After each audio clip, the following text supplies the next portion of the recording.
our dear megastar Chiranjeevi garu on stage.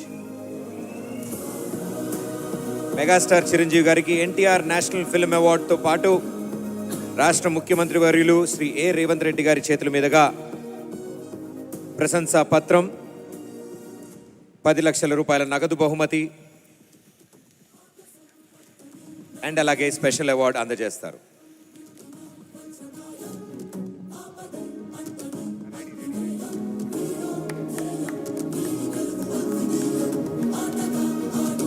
ఎంతో మందికి inspiration and ఎప్పటికీ inspiration our very own megastar Chiranjeevi garu. Congratulations sir. మా megastar Chiranjeevi గారిని మాట్లాడవలసిందిగా రిక్వెస్ట్ చేస్తున్నాము సార్.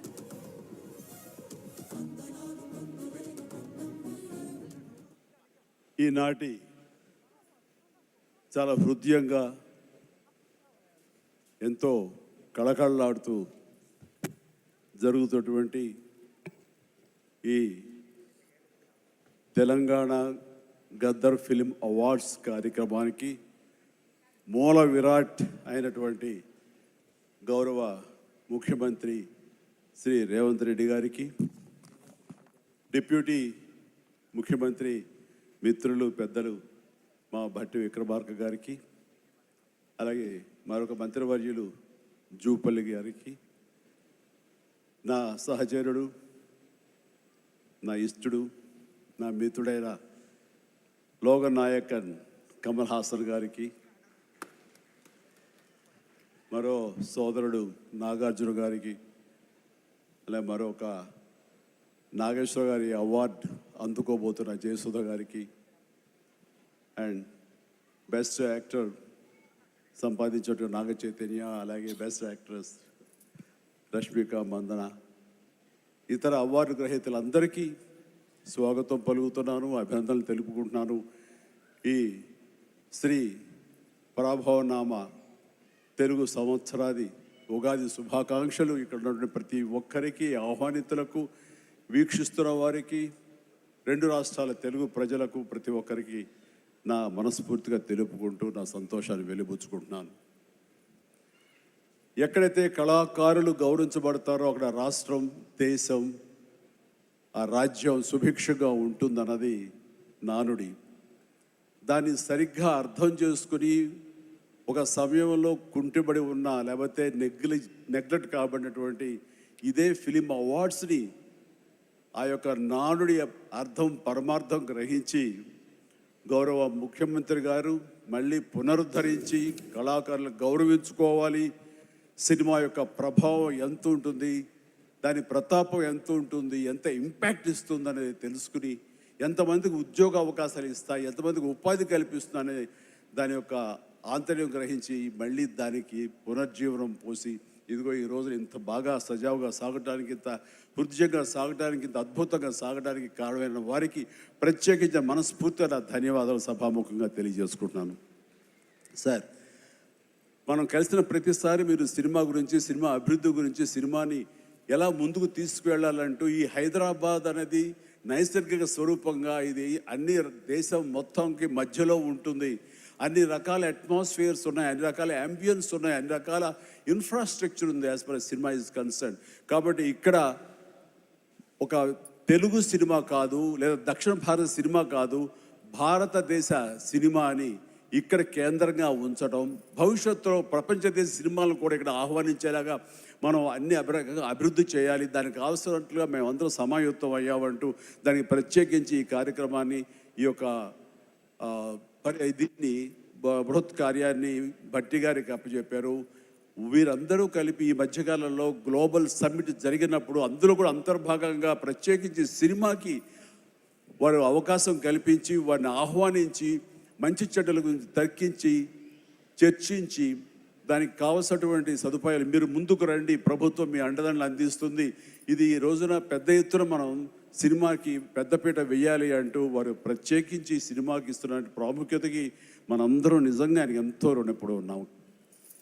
ఎందుకంటే దీని యొక్క ఆంతర్యం, దీని యొక్క విలువ గ్రహించారు కాబట్టి కేంద్ర ప్రభుత్వం కూడా వేవ్స్ అని మన సాఫ్ట్ పవర్ని ప్రపంచ దేశాలకి తెలియచెప్పాలంటూ మన కల్చర్ కానివ్వండి, మన హెరిటేజ్ కానివ్వండి, మన సినిమా కానివ్వండి, మన క్రీడ కానివ్వండి, మన గ్రామీణకు సంబంధించినటువంటి ఆ వాతావరణం కానివ్వండి, మన ఆహారపు అలవాట్లు కానివ్వండి, ఇవన్నీ కూడా ప్రపంచ దేశాలకి తెలియజేస్తే కనుక దాని ఇంపాక్ట్ అంతా ఇంత ఉండదు. వాళ్ళని ఆకర్షించుకోగలిగితే కనుక ఆ రిజల్ట్ వేరు.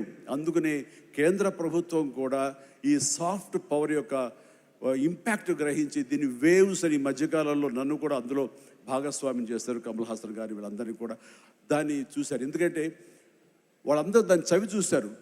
కే పాప్ అని ఒక కొరియాకు సంబంధించి, దక్షిణ కొరియాకు సంబంధించినటువంటి ఒక కే పాప్ కానీ, కే సినిమా కానీ, అలాగే జపాన్కి సంబంధించిన యానిమే కానీ, ఇవన్నీ కూడా వాళ్ళ యొక్క కంట్రీ ఎకానమీని ఇంపాక్ట్ చేసి దానికి ఎంతో తోడ్పాటు అందించింది. వాళ్ళ జీడిపి పెరిగింది. కాబట్టి ఇది చాలా తేలిగ్గా సినిమా కదా, ఏముందిలే ఇందులో అనేలాగా తేలిగ్గా తీసుకోకుండా దీని యొక్క ప్రభావంతో మన రాష్ట్ర ఎకానమీ కూడా పెంచుకోవచ్చు. ఈ రోజున మన పేరు ప్రఖ్యాతులు కూడా తీసుకోవచ్చు. ఎక్కడ సరే ఇప్పుడు హాలీవుడ్ అంటే మనం ఒక అగ్రరాజ్యం గుర్తుకొస్తుంది. అలాగే ఇండియన్ సినిమా అంటే ఈ రోజున హైదరాబాద్, తెలంగాణ గుర్తుకు రావాలన్న ముఖ్య ఉద్దేశంతో మన ముఖ్యమంత్రిగా చేపట్టే బృహత్ కార్యక్రమానికి మనందరం చేదోడుగా ఉంటామని, ఇండస్ట్రీ మీ వైపు ఉంటుందని మనస్ఫూర్తిగా ఈ సందర్భంగా నేను తెలియజేస్తూ, మీరు ఎలాంటి ఆర్డర్స్ ఇచ్చినా సరే శిరసా వహిస్తూ ముందుకు తీసుకువెళ్తామని సందర్భంగా మీకు తెలియజేస్తాను సార్. ఇక్కడ సందర్భం అసందర్భం అని తెలియదు కానీ మన పక్క రాష్ట్రం అయినటువంటి మనో తెలుగు రాష్ట్రం ఈ కళాకారుల పట్ల, ఈ సినిమాల పట్ల వాళ్ళని ఉత్సాహపరిచే దాని విధానంలో కొంచెం వెనకంజ వేసే ఉందనుకుంటున్నాను. కాబట్టి సినిమా వాళ్ళకి అతి దగ్గరగా ఉన్నటువంటి ముఖ్యమంత్రి గారు నారా చంద్రబాబు నాయుడు గారు, ఆయన కూడా దీన్ని ఇన్స్పిరేషన్గా తీసుకుని మరింత ప్రోత్సహిస్తే కనుక మీరు ఇచ్చే ఉత్సాహంతో ఎంతోమంది యంగ్స్టర్స్ ఈ రోజున మరిన్ని సినిమాలు చేస్తారు. ఆ సినిమా రెవెన్యూ కూడా మనకి కంట్రిబ్యూట్ అవుతుంది మన స్టేట్ ఎకానమీకి. అది కూడా ఒక ఆలోచన పెట్టవలసిందిగా వినమ్రంగా ఈ వేదిక నుంచి వారికి విన్నవించుకుంటున్నాను.